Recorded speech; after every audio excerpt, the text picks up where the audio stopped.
Welcome to the Biohackers live show. My name is Teemu Arina. And with Teemu is Olli Sovijärvi. How are you doing? Welcome to the studio. This is the last week of Biohackers live shows before the Biohackers Summit that we are having in Stockholm, Sweden. And in Stockholm, we have some pretty amazing lineup coming. Is that right? Yeah, it's Teemu has been doing such an amazing job with this team, and I'm just looking really forward to hear all these great speakers and the topic about peak recovery, not just peak performance, but peak recovery and optimization of recovery. So that's like the topic of the day that people should consider mastering. Absolutely. And today's Biohackers live show is all about optimizing recovery. I mean, I've been setting up the Biohacker Summit, and I was making some videos last night, and I haven't slept that much, I have to say, but on the weekend I got some sleep, and we're going to look at my data also and see how screwed or how well kind of tuned I am for this week. So with that, I mean, our guest today is going to be Hannu Kinnunen, and he's one of the pioneers, definitely, when it comes to wearables. I mean, he has a long background. Hannu Kinnunen is wearable pioneer, inventor, and chief science officer of Oura. Oura makes these cool rings. Olli has the previous version. I have the new one. And Hannu Kinnunen is the brains behind the science that makes this ring do what it does. It's the most advanced wearable that is tracking your vital signs. And with he has a long career at heart rate monitor makers, for example, Polar. He's been working on these algorithms. And it's something about these Finnish people, you know, when they kind of get excited about some technology and they, you know, go deep into their basements and they work for something for 20 years, something absolutely fantastic comes out of it. When you look at heart rate monitoring and the data coming from there, we have a lot of pioneering companies here in Finland. We have Polar, we have Suunto, we have also First Beat, and you know, looking at heart rate variability algorithms, looking at all the sensors, all the technology that goes into it, looking at Nokia, for example, as a phone manufacturer. Actually, I think our team also has some people with a background at Nokia. So, you know, all these semiconductor skills and all that kind of comes together with mobile software and hardware sensors. That's what Oura is. I mean, it's a marvel of technological development. So Hannu has been credited dozens of patents and scientific articles on the field of heart rate-based signal processing, biosignal detection, and the analysis of activity training, recovery, and sleep, which I didn't get much last night. Anyway, so let's dive deep into the interview.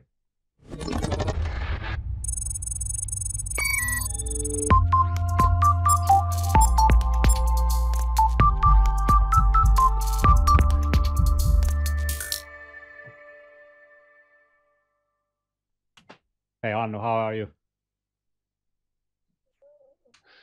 Fine, thanks.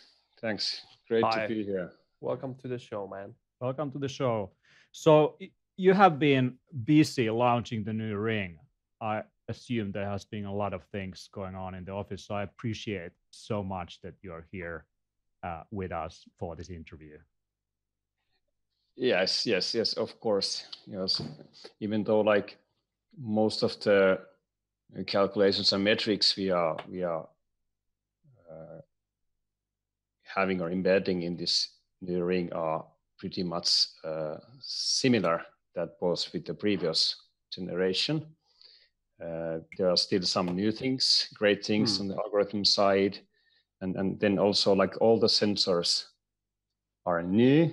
They are like so like small and a little bit higher quality sensors. So the work has kept me busy. Yes, but it's fantastic. It's just amazing to be able to do work that you just love and have passion about, and you know it's gonna help so many people. Like we can speak about tens of thousands of people to get to know how they actually sleep and how they recover. That's amazing. I've been like pushing forward to this huge innovation to as many people as possible, because that's a tool that you didn't have before. You had like a different kind of attempts to give you this information, but this has really done it for me. Yeah, absolutely. Applause for that. Done it for Olli. Good. So I want to remind about a few things that we're going to have in the show today. So if you are following this thing somewhere over there, oops. Oh, yeah. Nice. Oh, now we're getting somewhere. Sorry about that hassle. I need a second laptop. So if you want to comment on anything that's going on in the show, go to biohacker.to/Kinnunen. You find a chat over there, and that's where you also find the show notes.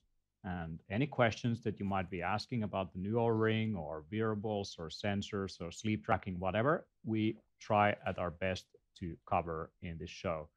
And I want to also remind you to follow Biohacker Summit on Facebook and YouTube, because we have some really cool stuff coming up. Definitely when it comes to the new Biohacker Summit, that's right behind the corner. And Hannu Kinnunen is, by the way, sharing some of his latest secrets on sleep tracking over there.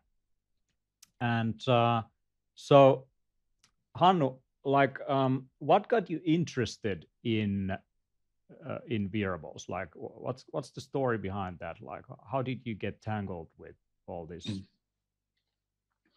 So I joined Polar already, like doing my master's thesis, and the topic was their heart rate variability and artifact reduction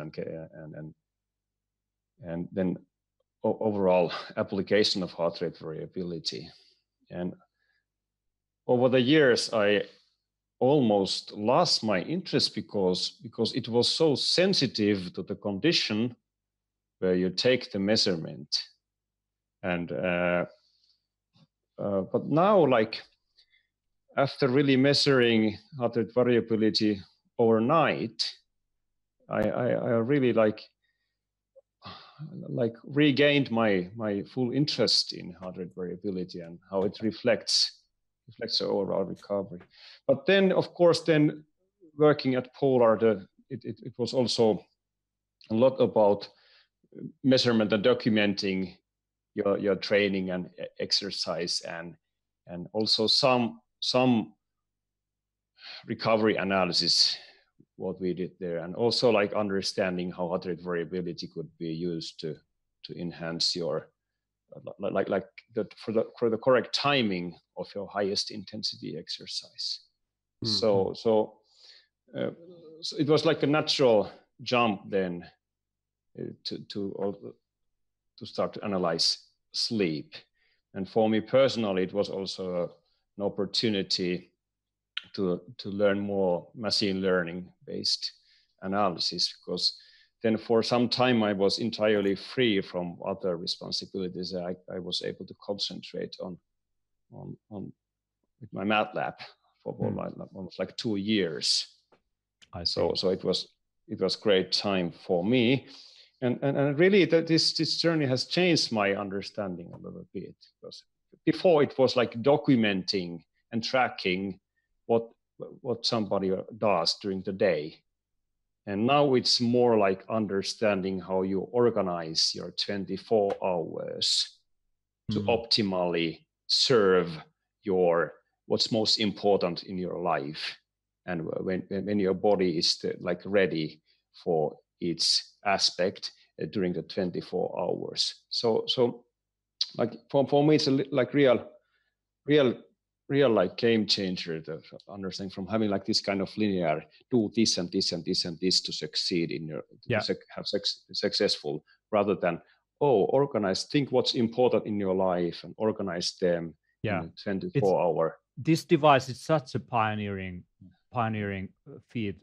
The first trackers were mainly about tracking like numbers, like how many steps you take or how many kilometers you've been running, or it might have been what's your heart rate at this moment.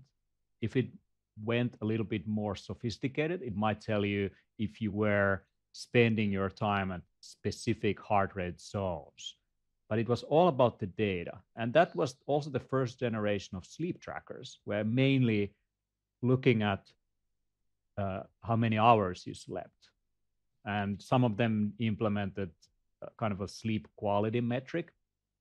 But still, it's not telling you anything about your unique individual balance. And that's what really Oura has, I would say, not just pioneered, but also invented in a way, is a way to put together metrics and data coming from your day-to-day activities and exercise and steps and looking at sleep data. And the fact that you are also measuring not just the different phases of sleep, but also your nervous system recovery, that brings an idea kind of, or it enables us to better quantify you against your own average. And the way how you look at kind of like if you're deviating from your standard time when you should go to sleep, or if you're deviating from your normal sleep quality or body temperature, it's kind of that deviation from the norm that makes this device so interesting. So it's not about comparing me to what would be the optimal highest level of sleep quality, but it's about what is good sleep for me, or what is good activity and recovery for me. And that makes it so much more interesting, so much more useful. And I assume that's also the key reason why the engagement of your device is so much higher than many of those activity trackers and wearables that only tracked steps, and people would abandon them in 3 to 4 months. Yeah. Okay. Yeah, thank you for mentioning that. It's like always like the compromise, because in order to be like interesting and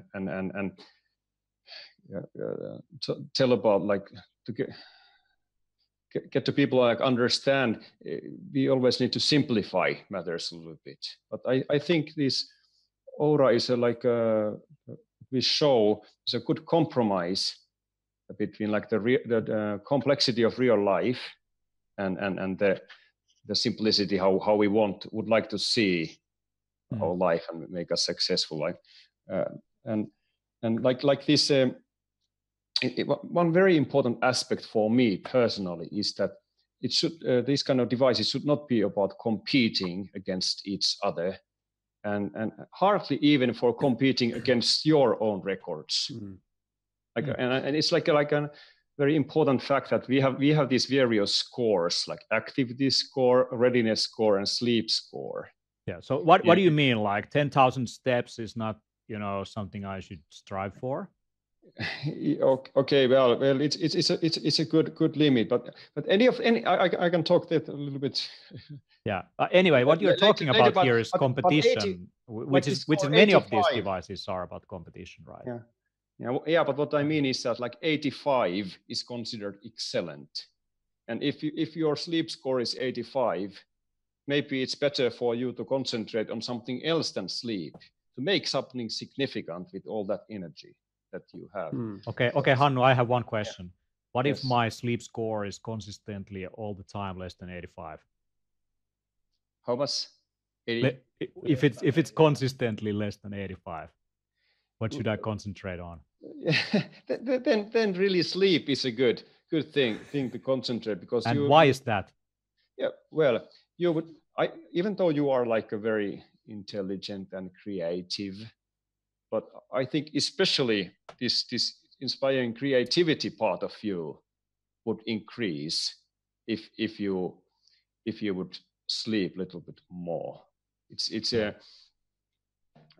You would really, if you look at the benefits of exercise, almost all of them are such that you will also reach them by sleeping better. So you hardly lose anything, but you would gain a lot, and especially in REM sleep, you would get more REM sleep if you sleep more. So it's not acutely important for an adult. Right. It's not as important as the deep non-REM sleep in the beginning, first part of the night. You will most probably get that even if you sleep 5 hours or 6 hours a night, and you can tolerate, you can make it from day-to-day requirements. Yeah, but then I wouldn't learn and I wouldn't be as creative. Yes, but the most complex things that require like real like it's different kind of learning. So where you need memory and so it's this part of you that really and would benefit from a little more. But but you still like a sleep score between like 70 and 85 in Oura metrics. It's still okay. So it's important to understand that it's not that bad. Yeah. But this score is really interesting because over the long haul, like I've been using now actually a little over a year. Okay, my mic is apparently dead. Sorry about that. Try again? Yeah. Mic. Okay, I had to just adjust my mic. So my experience on Oura has been exactly that by learning certain things that, okay, my readiness today, for example, 81 and my sleep score was 80. So that's like pretty good for me, and I want to keep it over 80, and I regulate my training and other stuff according to that. And I've found significantly more balance with Oura than before, just that I can actually reprogram myself what I actually want to do, what I don't want to do. For example, yesterday I like worked out like 3 hours in the garden and did heavy sprinting and a lot of stuff, and it was like a super active day. And what I've noticed, if I have like a super high intensity, very active, like a big load of exercise, my REM sleep goes down. So that's been a case for me, and I've noticed that like very precise notice that. What I mean is that if the training volume and the intensity is too much, the REM sleep goes down, at least for me, and my deep sleeps tends to go up. But if I keep it like medium intensity, then it doesn't affect REM sleep at all, but it improves deep sleep. I see.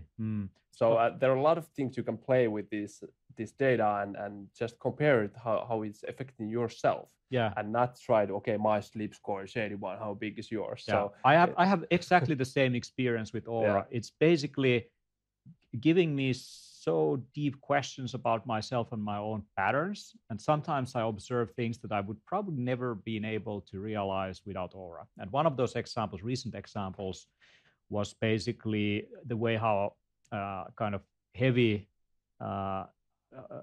sauna and steam bathing affects the nervous system recovery throughout the night. And in my experience, basically, if I go to sauna too late and I do a really heavy set just before going to sleep, I'm not getting enough of that heart rate variability that night. It takes like 4 or 5 hours to normalize. So what I've started to do is to go to sauna if I'm going to go for a heavy thing, and also cold plunges. I'm going to do that earlier in the day. And that way it actually improves my sleep that night.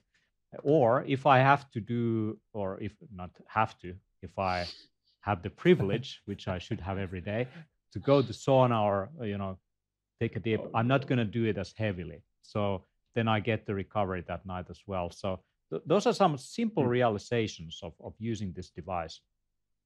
And I think that's what makes these kind of tools really meaningful and useful. What do you think, Hannu? Yeah, about what you just read, it is only story about increased deep sleep as a result of exercises is like a great story, but you appear to be like good good, your recovery capacity is good because your body reacts this positive way. Like myself, if I have a late exercise, it decreases my deep sleep. So I need to go a little bit earlier. Yeah. So morning exercise is really good for me, and I have reached my best marathon running experience by like doing moderate intensity rather than high intensity, and so it really works for me because recovery seems to be the limiting factor for me. Yeah. But still, I have gained pretty good results in How is age playing into that? I mean, I'm 36 now, and kind of I'm worried. When should I start worrying getting old? I think age certainly is a factor, but we are also individuals, so you can follow that. But with age, we become more morning people overall. So it also helps to move our trainings a little earlier. And like your experience with sauna, it's the same. Like some young people might be less sensitive, so to say. It's interesting that you said about the recovery. So you can actually compare your genetic data and Oura data. And for me, for example, is that my muscle recovery, it's pretty fast, but my tendency to get injuries is higher. And I've seen that I would really have to push super hard to get my deep sleep diminished. Usually it gets even more, and I'm assuming, for example, this night I get even more deep sleep because today is more of a recovery or active recovery day. So the main point is that what I've read from the Oura Ring users Facebook group is that people who tend to overtrain or train too much, especially cardio type of training, they tend to get a lot less deep sleep. And I would want to give an answer to them that, okay, you have to diminish your training load and then see what happens to your deep sleep. Right. And strength training seems to be one thing that for me improves the amount of deep sleep that I'm getting. I'm a total REM sleep hog. I'm getting almost 4 hours of REM sleep based on the data. For you, that's kind of you need to supplement that. Yeah, that's a rarity. I usually get 1.5 hours to 2 hours or maybe more. But when I was in the summer cottage, I made an experiment. I took this Tuni supplement, which is basically what's in it?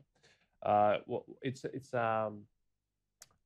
pumpkin seeds in this tryptophan powder. So basically, it's tryptophan in a bioactive form, and then I took microdose of melatonin and 1 gram of magnesium.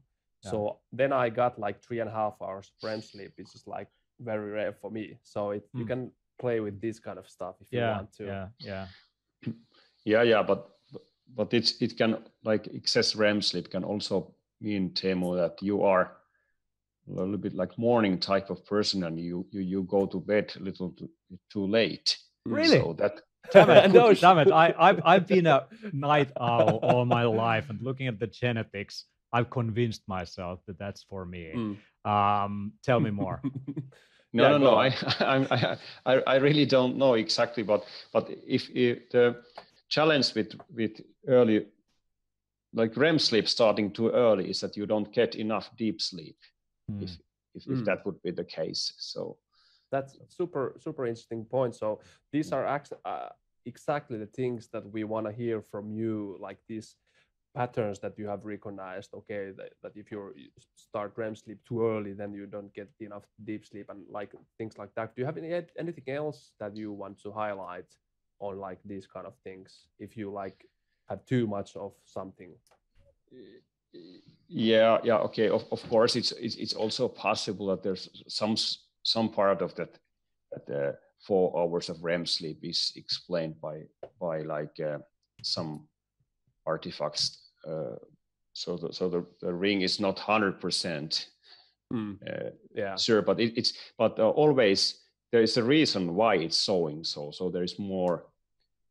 So for me, even if the there's some kind of this kind of obvious biases that a little bit too much REM sleep for Teemu. It's still telling like a real fact, something about these signals, that because this REM sleep is associated with like more variable heart rate, it's more variable breathing rate, and more variable pulse amplitude. So it means that it's like a real measurement. If you make some changes or like you mentioned something that you have been doing, it's always like obvious that it has caused a real change in your biosignals. Right. So I even though I don't take the ring measurements as 100% truth, I take them as an 100% objective measurement of my sleep. Right. So, yeah. So and objective in the sense that you do it every day the same way, and it's very simple to do it every day, same day, because you use the same finger, and it usually fits like the same. So yes, and because it's so close on your finger, the measurement doesn't need to adjust based on your proximity with the sensor or something like that. It's always similar. It's super good location. Anyway, so I've been hustling like away for the last months and years, and somehow I've been able to biohack all of this for the last 4 or 5 years. My biomarkers have been improving. My recovery is getting better. I'm actually pretty good at recovering, like looking at my HRV, that's often super high, for example. And I don't know if that's the bunch of supplements I'm doing, or the meditation that I do daily, or just my general lack of not getting stressed about things. Like even if there's a lot of stuff, I'm just like, the more there is stuff, the more a machine I become. And hey, that's really important, and that's something I want to talk shortly. It's like a lot of people are suffering, because of like they are like hyperactive at the time when they should wind down before going to bed. So if you can, Teemu, if you can really be like happy, and you have positive things in your mind when you go to bed, when you go to sleep, it's not only affecting your sleep latency, how far you fall into sleep, but it's also affecting really what's happening throughout the night. So like, so you're priming yourself up with what's happening during the day for what's happening at night. Yes, like it's a kind of surprise to really understand how like huge impact it is that what kind of, how is your like final 2 hours before you go to bed, and what kind of things you think. It's like a somehow strange to think that if you are a lawyer or a teacher or like CEO and or something, that the most important thing for your sleep quality is what you think before you fall asleep. Like the most important hack you need to do to improve your sleep is a time, short time before. My strategy for task management is that I just don't remember it. It's so big. There's so many things on it.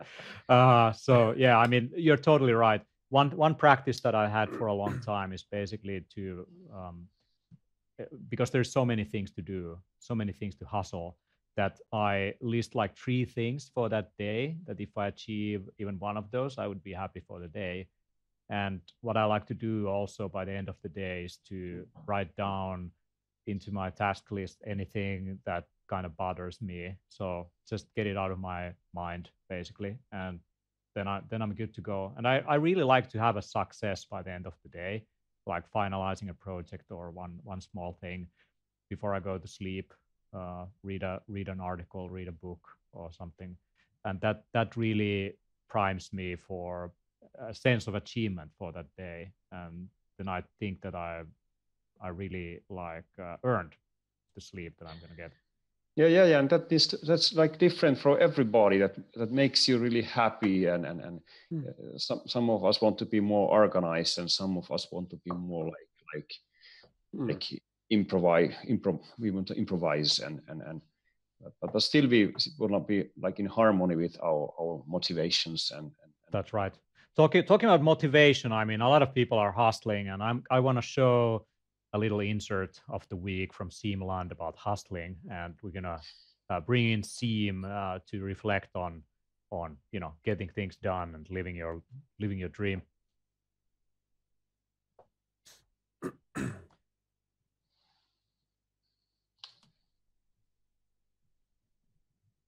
Are you a hustler? Do you work hard, play hard, train hard, and eat hard? All of it. If you just looked at the social media posts of the successful, then you'd think that it's all about the grind and kicking your own ass. However, you can go hard only until you burn yourself out completely. Life is pointless and nothing matters, and I'm always tired. Humans and society are already hardwired for instant gratification and immediate results. We want everything now, and everything has to be pleasurable. When you're working hard and grinding your face off, then the first thing that gets neglected is sleep. I'll sleep when I'm dead. Sleep is for the weak and wicked. We will never sleep, cause sleep is for the weak. Well, if that's your mindset, then this kind of thinking it can definitely lead to an earlier grave, and it's definitely gonna burn off your candles from both ends. Sleep deprivation is associated with diabetes, cardiovascular disease, cognitive decline, obesity, chronic fatigue, and depression. The best thing about it is that you think you're so clever by only sleeping for 4 hours, just so you could save a few extra hours for being productive. But in reality, your performance and alertness are gonna suffer immensely just because you didn't sleep enough. Even a single night of poor sleep reduces your alertness and focus by up to 30%. It's gonna lower physical, mental, as well as emotional resilience, which primes you to do worse in everything you do. Sleeping less than 5 hours a night increases your chances of dying by about 15%. Whether that be from a sudden heart attack, the accumulation of poor biomarkers and diabetes, or you simply fall off the stairs and break your neck.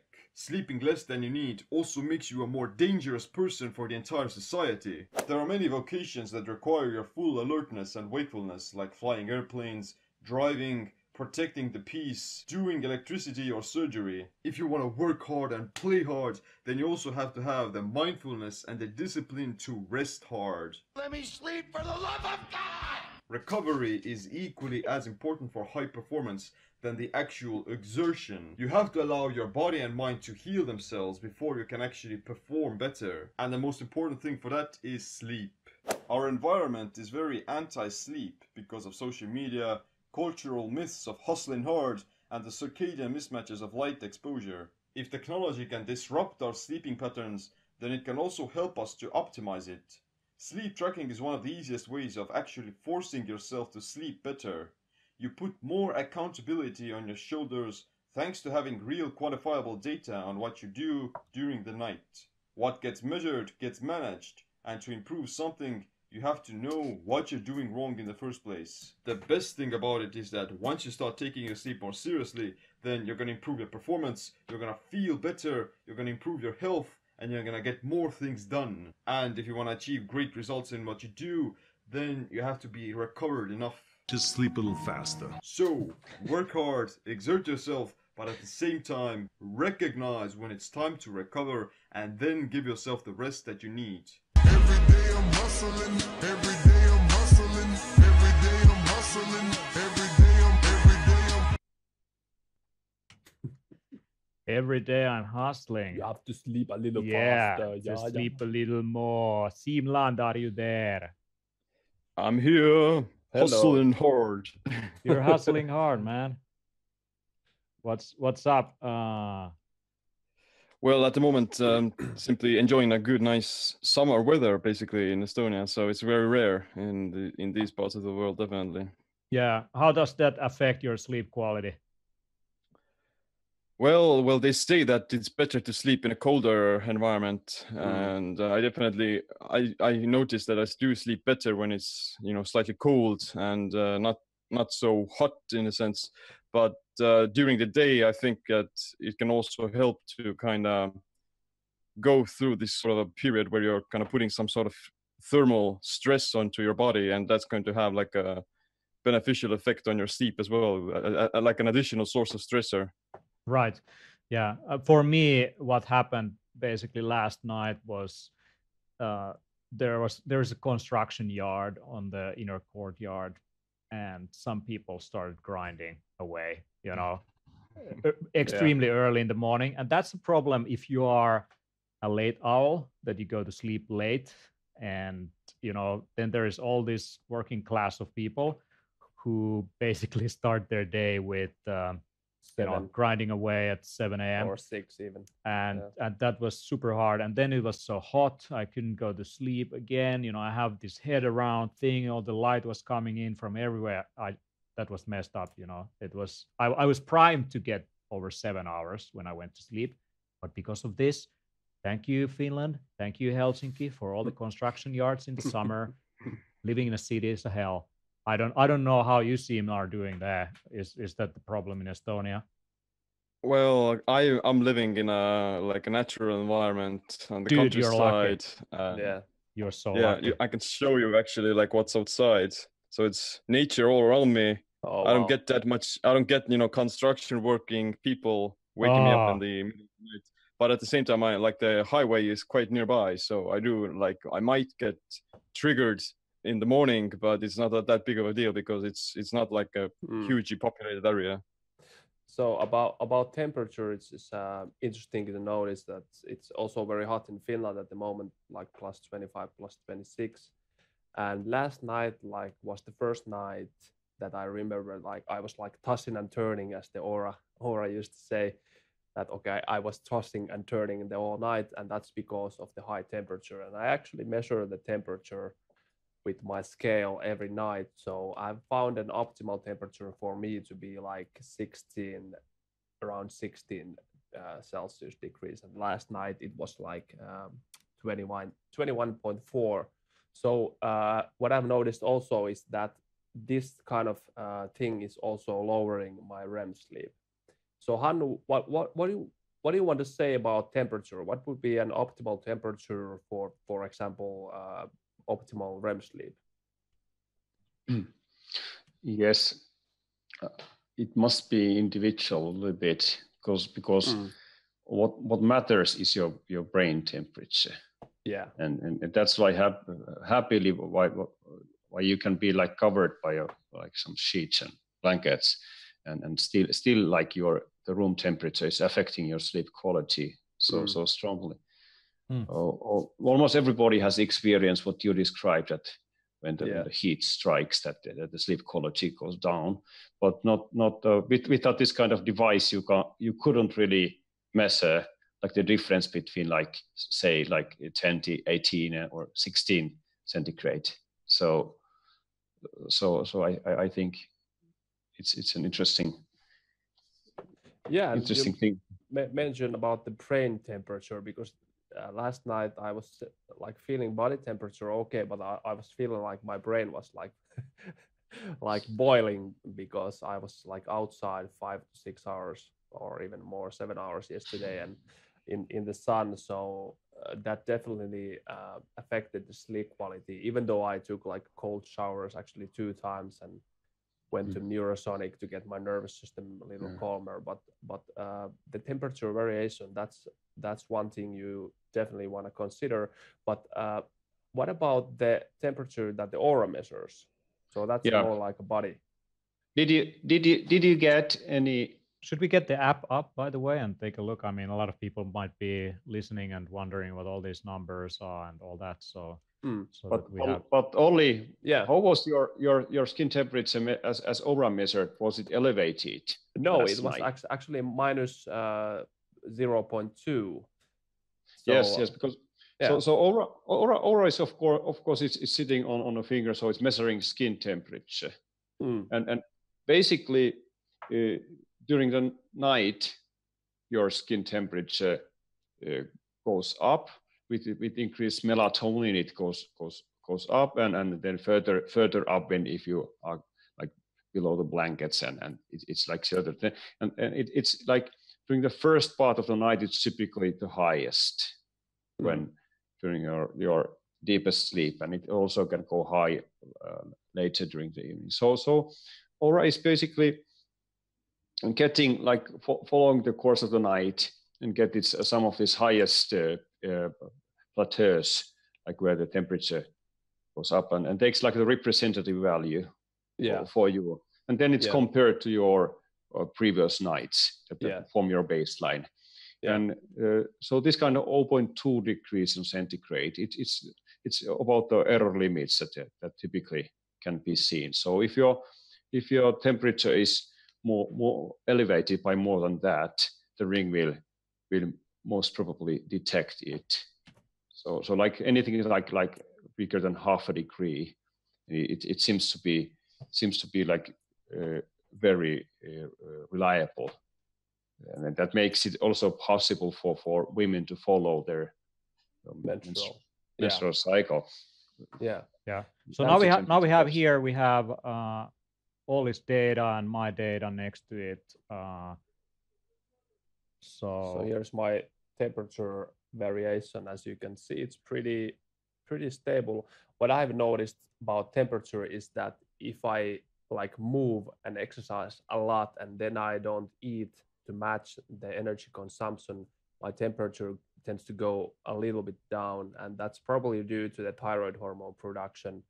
And what I do is that, okay, my temperature is going down, then I eat a little bit more the next day and take it a little bit more easier. So what I use temperature is also to monitor my recovery. So have you noticed anything about temperature around that?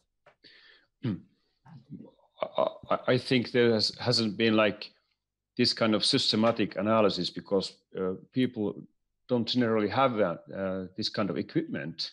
So I'm not aware about this kind of. So I only need to interpret what you are saying about like the general knowledge that like resting heart rate goes down also typically if you are like on diet and low caloric diet. So I think these two are linked. Like your metabolism is like it's like a going down, and I think that's, you don't always want it that way. So that's why you are doing as you described, like some collective. So let's go back. Like, I mean, let's make this easier for people to understand who are remote. So here, there's a little bit of there's little delays, like delay. So there, So anyway, so Olli got last night. His readiness index is 81, and and basically we dive deeper into the sleep. So it says I was tossing and turning, which is exactly correct because I was so hot. But still, deep sleep was 6 wake ups. REM sleep a little bit or 1 hour. Deep sleep one hour. So REM sleep was low for me. Deep sleep was like a basic, and I didn't get the REM I normally would, and I account that for like the temperature and the super high activity of the day. So it's pretty interesting to get these like correlations and get to know more about your body and how does it function and what affects what. So this is just amazing in that sense too. My data from yesterday is kind of almost in reverse of yours. So I got a lot of REM sleep and very little deep sleep. That's usually the case. And my resting heart rate is right there.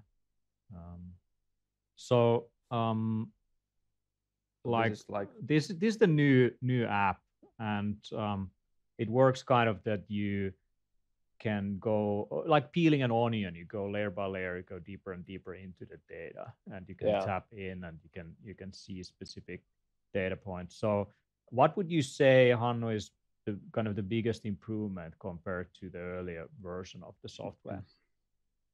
Yeah, I think it's like, of course, like when we are like talking about your what's happening in your own body, the data is valuable and it's significant. So I somehow get like a feeling that now this visual thing is like somehow like on the same level with the significance of these things.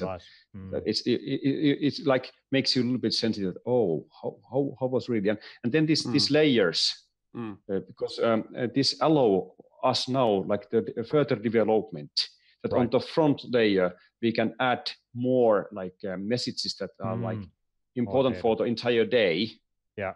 Like, and then more like this kind of timeline, and then we can add your personal tags and notes on this. It's nicely like the design is ready for further development, and then these layers that you can also dig deeper and see these details on the app level, because basically that's anyway where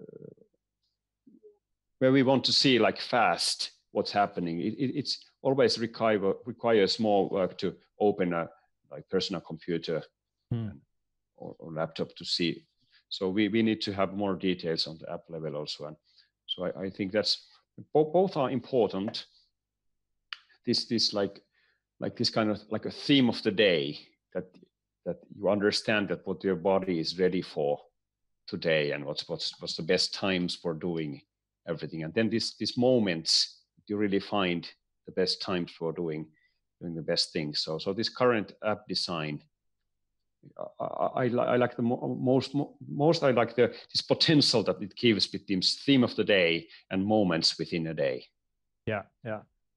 It seems there's still like, what's your experience on the Oura and the new app?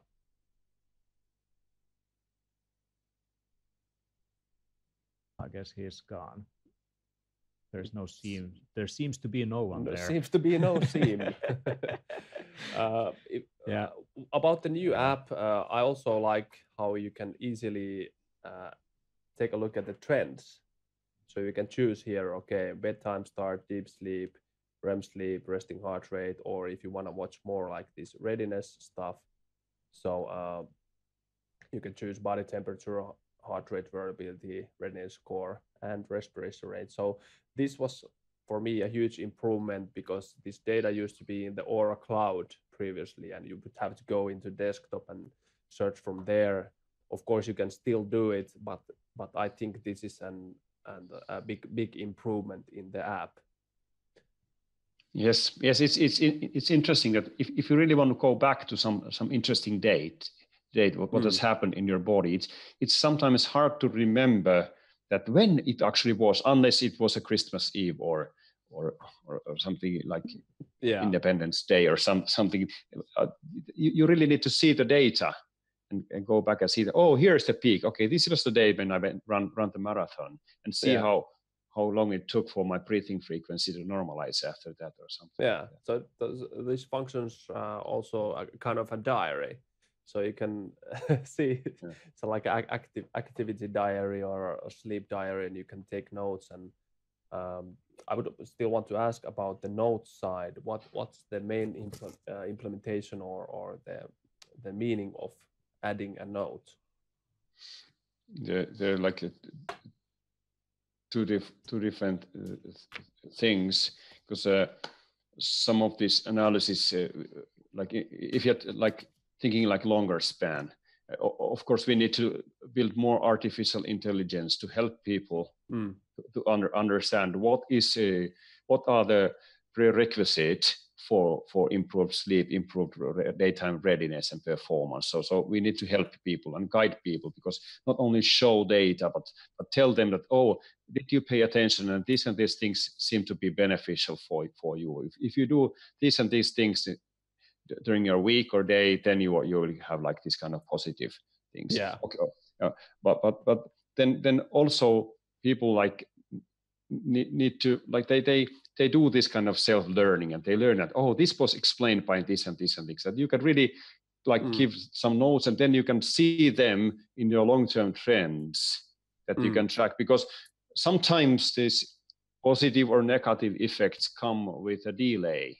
So you really would need like this kind of nodes in your long-term trend data, that you can really learn the benefits of various tricks. And it also helps if you have a good like pattern recognition capability. So take a look at the data, but it's very interesting to see where it goes from here. But these kind of tags that we know that like would be potentially like drivers for better improved sleep or daytime readiness, that you you would really have this kind of meaningful tags that you follow, and then like have the system automatically analyze. I think that's a feature that everybody would appreciate. Yeah. Yes. Absolutely. Let's take a look at the research article of the week. It's about chronotypes, and let's have a short chat about chronotypes and the chrono app, and then we get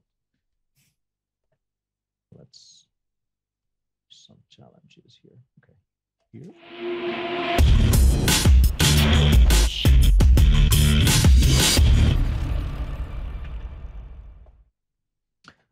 The research article of the week is about chronotypes, and the title is Pushing the Limits, Chronotype and Time of the Day Modulate Working Memory Dependent Cerebral Activity. That was released in Frontiers in Neurology in 2015. So they used functional magnetic resonance imaging, fMRI, to investigate how chronotype and time of the day interacts with working memory at different levels of cognitive load and complexity. So they had 32 young healthy volunteers, 16 extreme morning persons, 16 extreme evening types. They were screened for their sleep-wake timing preferences using morningness, eveningness questionnaire. They were asked to follow the sleep schedule they would spontaneously adapt while free from any social constraint, but to keep their bedtime duration at 8 hours for the week preceding the laboratory part of the study. The subjects then entered the sleep laboratory for 2 nights. The precise schedule of each session was individually adapted to the subject's habitual bedtime. Subjects underwent an fMRI session after wake-up and scheduled timing. And during the fMRI session, they were administered 3 cognitive tasks. The method that was used here was the I guess like dual NBAC, so NBAC testing. I've also done that to kind of measure and understand my reaction time and ability to work with short-term memory. So it's basically a continuous performance task that is commonly used to assess in cognitive neuroscience, measure a part of working memory and working memory capacity. Okay, looking at the results. The results were marginal, but there was a trend for main effect of chronotype. The morning types exhibited slower reaction times than evening types, independent of time of day and working memory load condition. However, if you look at the evening types, the fMRI data analysis shows that the evening types exhibited higher activity in the thalamic area of the brain in the evening hours. We have that here. And the thalamus is associated with functions such as the regulation of consciousness, sleep, and alertness. On the contrary, the morning types had higher responses than evening types in the morning hours in the other measured areas of the brain. When considering the highest cognitive load performance in evening types, their performance improved from morning to evening hours. You can probably see that actually pretty clearly here. So let's look at this one. So filled circles is a morning type, and an open circle is an evening type. So clearly in the third test that they did, the differences became quite significant. So in terms of correct answers, the evening types exercised much better in the evening, but during morning they were kind of next to each other pretty much.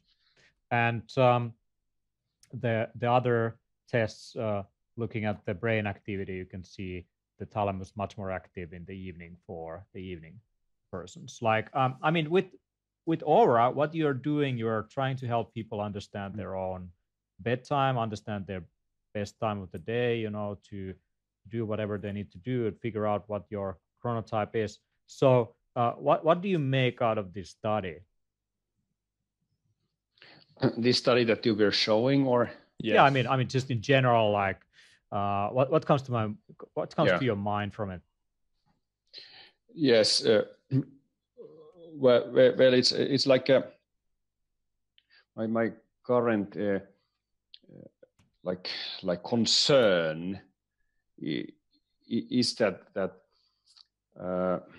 how much you can like adjust your like own chronotype, right? Like, and how much you need to adjust your life and your schedules to fit your chronotype, because it is like extreme evening type of people, they are quite rare, and they have the hardest time. But you mean hardest time like in life in general, because everyone else has a different schedule. But weren't there? I think I saw studies of all these great people who have done great discoveries throughout history. It seems like many of them were evening people. The artists, like some like inventors or exactly. but not necessarily CEOs or right. or like lawyers or medical doctors or they are like most of them are like exactly. So your profession might dictate that you have to work specific hours, and that would actually work against you. I can give you like an example of myself, because I just grinded through all the studying, all the like the obligatory shifts on ER, etc. When I had to wake up early, and I've never been an early wake up. Even as a child, I would still want to sleep in. My normal wake up time is it's like 10 a.m. That's like very very very typical normal for me. Yeah, and it seems that like those evening people have evening type of chronotype. They have one thing in common, and it's their ability to sleep well in the morning. Yeah. So it's it's significant that their sleep drive is maintained. Yeah, I could go on until like 12. No, like very easily. Yeah. So I think that's the differentiating factor, and if you can really then get like a proper amount of sleep and get up refreshed, then you can really do it well. But if you are real extreme case, then you may have hard to get up before midday. So that or before noon. So that can become a challenge then, because you need your morning light exposure to keep the 24-hour cycle in your body.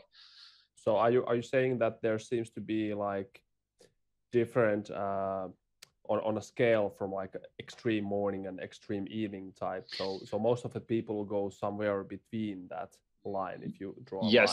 Yes, and they can be even a little bit more flexible then, or at least they can adjust to this. But yes, definitely, and that's why in these like scientific studies, so it's like it would be interesting to see like that how like extremely evening type or morning type people they were studied, because if it's like so if we go about chronotypes to Oura ring, so there's on this sleep data you have this sleep timing. Actually I will share this information just all right. So over here we have sleep timing. So for me it's always on the red because my sleep time is usually around 1 and I wake up at around 9:30 to 10. So is this gonna change for the new ring or the new app, or because that would like improve the sleep score immediately? Yes, there are like two aspects of good sleep timing, and currently even what you are displaying is only taking this solar timekeeping, that how well you are aligned with the rhythm of the sun, and it has some significance that you to at least to some extent you keep your rhythm aligned with the sun. So it's important as well. But then it seems that in the light of most current research articles, that it's also important to your consistency within your own schedules, and that's depending on which metrics you are looking at. it's sometimes even more important. Yeah. So I think we will be like adding. I can't currently exactly that when it's going to take place, but definitely we have been planning to add that element to the sleep timing. So it has like two elements. That even though you are late compared to the sunset, it can still mean that you are following exactly your own consistent rhythm. And the science shows that even though you go to bed at 2 or something like that, if you keep consistent, then you will perform better than if you are changing. Yeah. And you can understand this via like better circadian alignment, better aligned sleep stages, because like the first part of the night, deep sleep is dictated by your sleep drive, how tired you are when you go to bed, and REM sleep is governed by circadian rhythms. So if you keep changing the rhythms, then you will not see the best sleep at all. And yeah, that's like probably totally on point. So we'll be improving that that part. Perfect to hear, because it was nice to see in the new app. Once I downloaded it the first night, it showed me that okay, my optimal sleep time would be between 0:15 to 1 in the night, but it hasn't shown me that information anymore. But here's the data of my sleep weekly sleep time. So it's pretty consistent, not too much variation here. So that's what I found to be optimal for me and natural for me. Yes, we will take this feedback, and we will take the feedback from the recent research articles, and we'll combine those. Perfect. That's great. I want to show one app, so that's kind of related to chronotypes and finding your own patterns in life, and that's going to be about the weekly app review.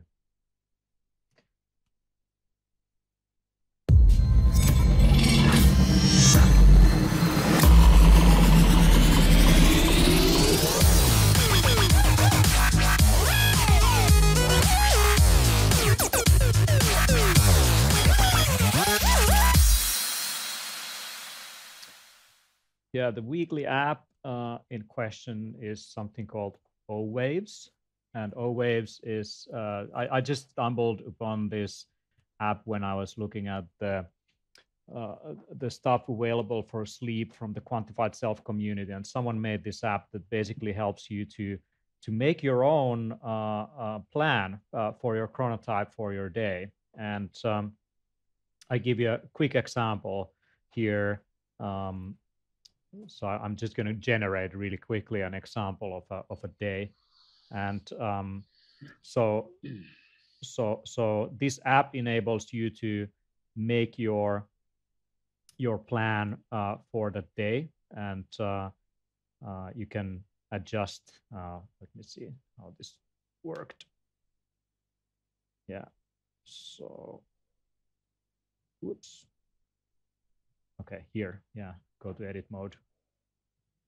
So now I'm in the edit mode, and I can basically adjust when I'm working or when I'm eating or when I'm spending time with family and when I'm sleeping. And you can basically really visually in a really nice way kind of look at your day. And I've been doing this kind of thing by automatically generating in my calendar the different activities that I do. But I really like the kind of visual way how this app enables you to design your day. And if we start here from just a blank one, I could start by moving this thing for morning. So here we go.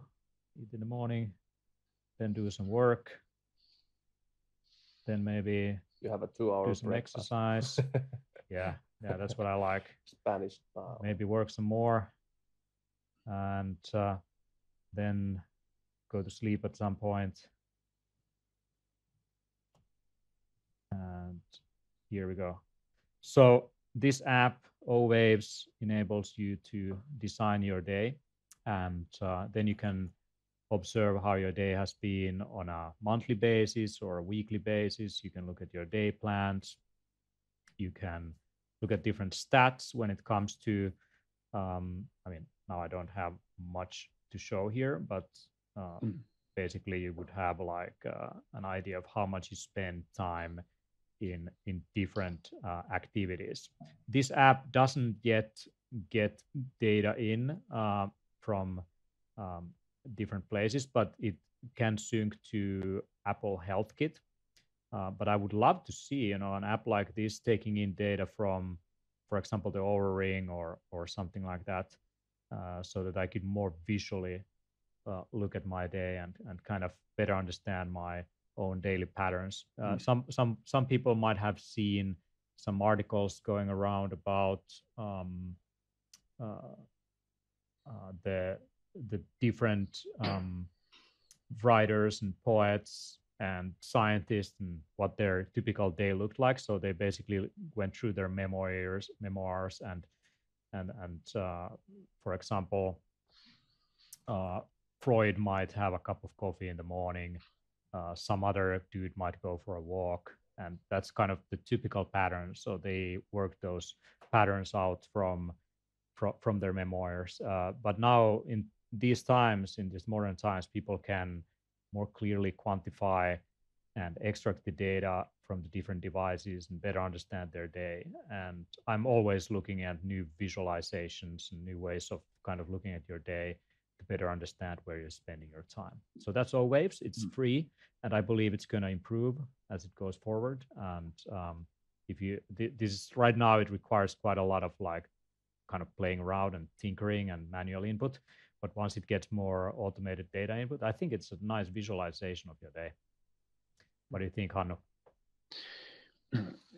Yes, it's like always great to see something like new and it's just like it inspires me a lot, because like I start to think like that if like understanding that what's happening in your body, that like your liver, it doesn't know that when to excrete some like digestion hormones, unless you are like repeating some kind of pattern.